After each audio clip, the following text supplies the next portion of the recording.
didn't want us to identify him. Looks that way all right. Only reason I can think of for smashing his face into mush like that. But what I'm wondering about is his hands.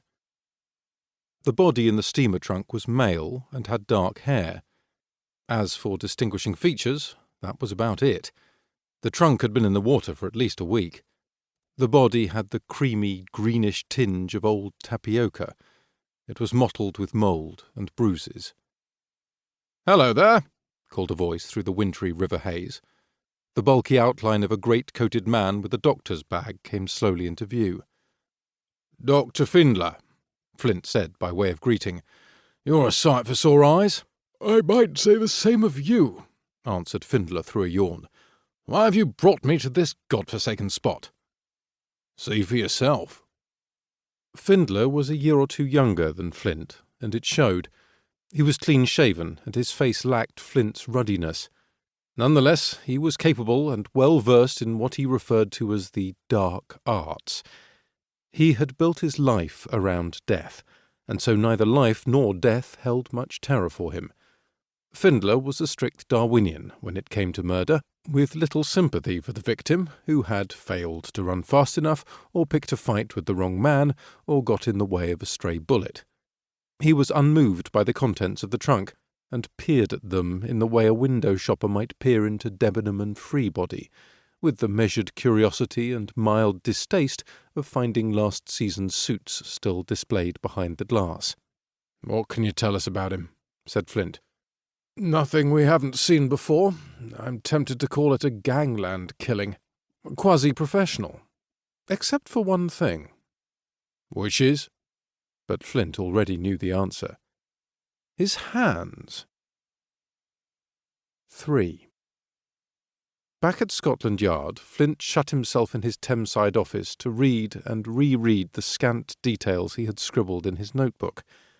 Today's discovery offered little scope for interpretation. Dark-haired male, aged between 25 and 45. And what of the trunk itself? It was depressingly ordinary, the sort that might be purchased from any local shop. No travel badges or labels. Attempts to trace it would lead precisely nowhere. But Flint kept coming back to the hands. If this were a gangland killing, and the victim known to the law, Scotland Yard would most likely already have his print somewhere on file. That's what troubled Flint. It made him wonder if maybe this wasn't a gangland killing at all. The window frame rattled, and he looked up from his papers to see spatters of rain on the glass. A fierce wind whipped against the side of the building. He briefly debated whether or not to light his pipe. Chewing it unlit helped him concentrate, though a puff of tobacco might stave off the chill, but was snapped from his reverie by a knock at the door. "Come," he said, and Hook stepped inside. "Sorry to disturb, sir," said the sergeant. "It's all right, Hook. Any news?" "No, sir." It was a vain hope, but cases like the Rotherhide trunk murder sometimes produced witnesses and informants. Somebody knew the dead man. He had to come from somewhere. "Well, what's it about, then?" "A woman to see you, sir," said Hook. "Name is Miss Caroline Silvius."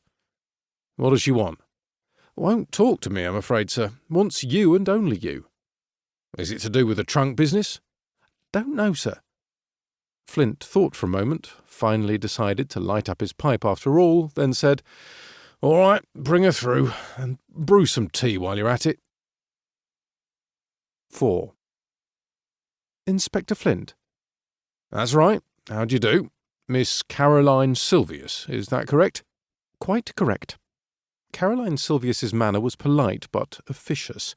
She was a young, prim, schoolmarmish sort, dressed comfortably and frugally. "Please come through. Sergeant Hook will bring you some tea in a moment." He offered her the most comfortable chair. She sat in it willingly, and seemed at once to lose some of the inhibition that had hung about her shoulders like Le Farnou's phantom monkey. She relaxed, the muscles in her narrow shoulders slackening. "I hope you don't mind my barging in like this," she commenced. "Most out of the ordinary, I'm sure." "Not at all," said Flint. "Now, what's this about?" Hook came in with a tray of tea, and Flint played mother.